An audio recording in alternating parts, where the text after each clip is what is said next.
ഇന്ന് സെപ്റ്റംബർ 27 ഇന്നേ ദിവസം OTT റിലീസ് ചെയ്ത സിനിമകളുടെ ഉൾപ്പെടെ 12 OTT റിലീസ് അപ്ഡേറ്റുകൾ വന്നിരിക്കുകയാണ്.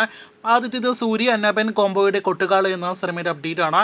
ചിത്രം ഇന്ന് ആമസോൺ പ്രൈമിലൂടെ ഇന്ത്യയിലും OTT റിലീസ് ചെയ്തിരിക്കുകയാണ്. സിംപ്ലി സൗത്തിൽ കൂടി സിനിമ ലഭ്യമാണ് എന്ന് പ്രത്യേകം അറിയിച്ചുകൊള്ളട്ടെ. സിനിമ കണ്ടവരാണ് നിങ്ങളെങ്കിൽ അഭിപ്രായങ്ങൾ പറയൂ. രണ്ടാമത്തേത് ടാസ ഖബർ എന്ന സീരീസിന്റെ അപ്ഡേറ്റ് ആണ്.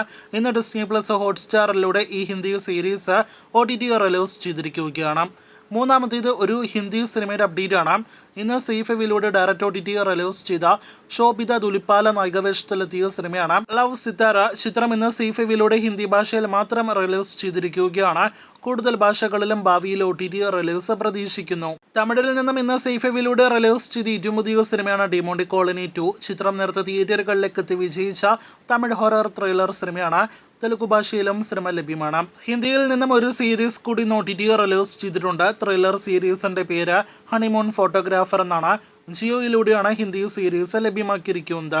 നേരത്തെ കൊറിയയിൽ നിന്നും OTT റിലീസ് ചെയ്തൊരു സിനിമയാണ് എക്സ്യൂമ. ഇപ്പോഴത്തെ ചിത്രം മലയാളം ഉൾപ്പെടെയുള്ള പാൻ ഇന്ത്യൻ ഭാഷകളിൽ ആമസോൺ പ്രൈമിലൂടെ കഴിഞ്ഞ ദിവസം OTT റിലീസ് ചെയ്തിരിക്കുകയാണ്. ഈ വർഷം തിയേറ്ററുകളിലേക്ക് എത്തിയ ബോളിവുഡ് സിനിമകളിൽ വൻ ദുരന്തമായ 100 കോടി ബഡ്ജറ്റുള്ള സിനിമയാണല്ലോ അജയ് ദേവ്ഗണിന്റെ ഓറോൺ മേ കഹൻ തും താ. ആഴ്ചകൾക്ക് മുന്നേ സിനിമ റെന്റ് ഓപ്ഷനിൽ ആമസോൺ പ്രൈമിൽ ലഭ്യമാക്കിയിരുന്നു. ഇപ്പോഴത്തെ റെന്റ് ഓപ്ഷനിൽ അല്ലാതെ പ്രൈമിൽ സിനിമ ലഭ്യമാണ് എന്ന് അറിയിച്ചുകൊള്ളട്ടെ. ഇന്ന് ദിവസം OTT റിലീസ് ചെയ്യും, അതല്ലെങ്കിൽ ഈ ആഴ്ച OTT റിലീസ് ചെയ്യുമെന്ന് നേരത്തെ പ്രേക്ഷകരെ അറിയിച്ച ജാൻവി കപൂർ സിനിമയാണ് ഉലജ്. ആ റിപ്പോർട്ട് ശരിവയ്ക്കുന്ന രീതിയിൽ ഇന്ന് ഉലജ് OTT റിലീസ് ചെയ്തിരിക്കുകയാണ്. നെറ്റ്ഫ്ലിക്സിൽ ഹിന്ദി ഭാഷയിൽ മാത്രമാണ് സിനിമ ഇന്ന് ലഭ്യമാക്കിയിരിക്കുന്നത്. 2 മണിക്കൂർ 8 മിനിറ്റ് ആണ് സിനിമയുടെ OTT ദൈർഘ്യം. നെറ്റ്ഫ്ലിക്സിലൂടെ ഇന്ന് ഡോക്യുമെന്ററി കൂടി റിലീസ് ചെയ്തിട്ടുണ്ട്. വിദേശ ഡോക്യുമെന്ററിയുടെ പേര് വിൽ ആൻഡ് ഹാർപ്പർ എന്നാണ്. ഇന്ന് റിലീസ് ചെയ്ത ഡോക്യുമെന്ററി സീരീസ് നല്ല അഭിപ്രായങ്ങൾ നേടിയെടുക്കുന്നു എന്ന് അറിയാനായിട്ട് കഴിയുന്നു. റസ്ബോൾ എന്നൊരു നെറ്റ്ഫ്ലിക്സ് സിനിമ കൂടി വിദേശത്ത് നിന്നും ഇന്നേ ദിവസം OTT റിലീസ് ചെയ്തിരിക്കുകയാണ്. ഇംഗ്ലീഷ് ഭാഷയിൽ മാത്രമാണ് സിനിമ ലഭ്യമാക്കിയിരിക്കുന്നത്. അടുത്തതും ഒരു നെറ്റ്ഫ്ലിക്സ് OTT കണ്ടന്റിന്റെ അപ്ഡേറ്റ് ആണ്. Bangkok Breaking Heaven and Hell എന്നൊരു സിനിമയാണ് കഴിഞ്ഞ ദിവസം കൊറിയൻ ഭാഷയിൽ നിന്നും OTT റിലീസ് ചെയ്തിരിക്കുന്നത്. ത്രില്ലർ സിനിമ കൊറിയൻ, ഇംഗ്ലീഷ് ഭാഷകളിൽ ഇപ്പോൾ നെറ്റ്ഫ്ലിക്സിൽ ലഭ്യമാണ്. അവസാനത്തേത് ഗോട്ട് എന്ന സിനിമയുടെ അപ്ഡേറ്റ് ആണ്.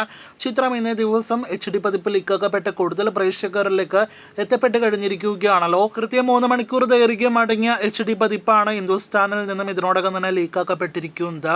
എക്സിലെല്ലാം തന്നെ സിനിമയെക്കുറിച്ചുള്ള കൂടുതൽ പോസ്റ്റുകൾ, വീഡിയോസ് എല്ലാം തന്നെ വന്നു തുടങ്ങിയിരിക്കുകയാണ്. ഇതിനിടയിൽ തിയേറ്ററുകളിൽ ഇപ്പോഴും ഓടിക്കൊണ്ടിരിക്കുന്ന ഗോട്ട് OTT റിലീസ് ചെയ്യുക അടുത്ത 2 ആഴ്ചകൾക്കുള്ളിലായിരിക്കും. ഒക്ടോബർ 10 തീയതി നെറ്റ്ഫ്ലിക്സിൽ പാൻ ഇന്ത്യൻ ഭാഷകളിൽ മലയാളം ഉൾപ്പെടെയുള്ള ഭാഷകളിൽ വിജയ് ചിത്രം ഗോട്ട് ലഭ്യമാകും. കാത്തിരിക്കാം OTT റിലീസിനായിട്ട്.